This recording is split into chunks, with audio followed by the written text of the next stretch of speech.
There will never be a point in your life where it's the right time to do a great thing.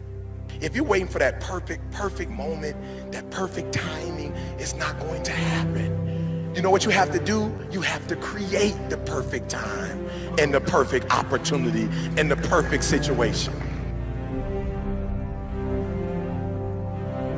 So that a lot of people become comfortable. They stop growing. They stop wanting anything. They become satisfied. People getting ready to go to jobs that they don't like, jobs that are making them sick. You see, when you're not pursuing your goal, you are literally committing spiritual suicide. When you have some goal out here that you're stretching for and reaching for that takes you out of your comfort zone, you'll find out some talents and abilities you have that you didn't know you have. When the messenger of misery visits you, what are you going to do? What will keep you in the game? There are things that you think you'll never need to know, that you may only need to know one time in your life, but that could save your life because you had that knowledge.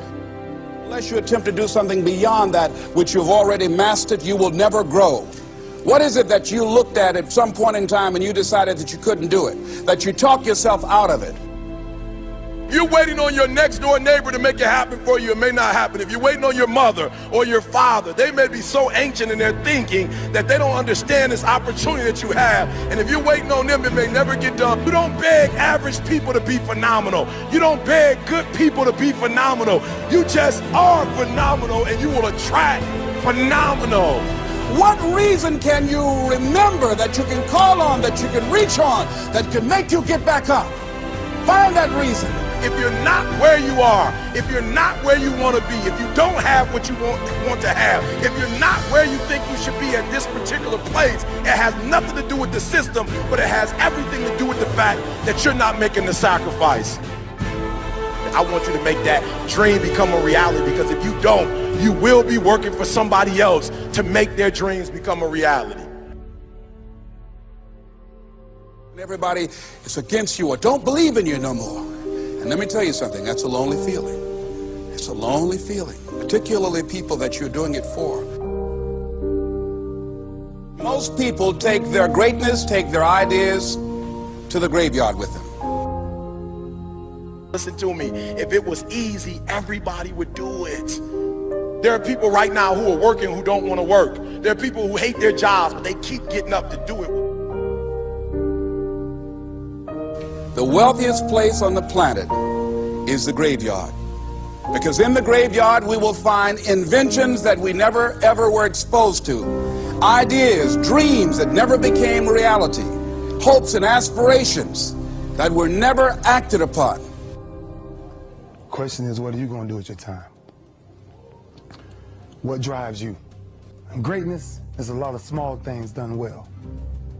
Day after day, workout after workout, obedience after obedience, day after day. When things don't work out for you, when things happen that you could not anticipate, what are the reasons that you can think of that can keep you strong? You will never ever be successful until you turn your pain into greatness, until you allow your pain to push you from where you are to push you to where you need to be. Stop running from your pain and embrace your pain. Your pain is going to be a part of your prize, a part of your product. I challenge you to push yourself. See, it's easy to be on the bottom. It doesn't take any effort to be a loser. It doesn't take any motivation, any drive in order to stay down there on a low level. But it calls on everything in you. You have to harness your will to say, I'm going to challenge myself. I mean that what you did last week don't count. Today is the only important day. There are 86,400 seconds in a day, and how you use those are critical. You got 86,400 today, and what you do today is going to cement who you are. Nobody's going to talk about what you did last week.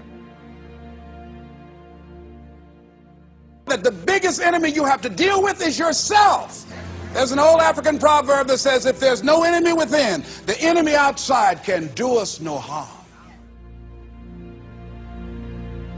You have this opportunity of a lifetime. It means absolutely nothing if you don't take advantage of it in the lifetime of this opportunity. I got a saying that when life knocks you down, try and land on your back, because if you can look up, you can get up. If you want a thing bad enough to go out and fight for it, to work day and night for it, to give up your time, your peace, and your sleep for it, if all that you dream and scheme is about it, and life seems useless and worthless without it. See, it's time now. If you want to make this your decade, you've got to start saying yes to your life. You've got to start saying yes to your dreams, yes to your unfolding future, yes to your potential, as opposed to saying no. When you die, die on E. Leave no dream left behind, guys. Leave no opportunity left behind. When you leave this earth, accomplish every single thing you can accomplish. Listen to me, you're gonna be here one day, but you'll never get here if you give up, if you give in, if you quit. And finally, guys, you gotta wanna succeed as bad as you wanna breathe.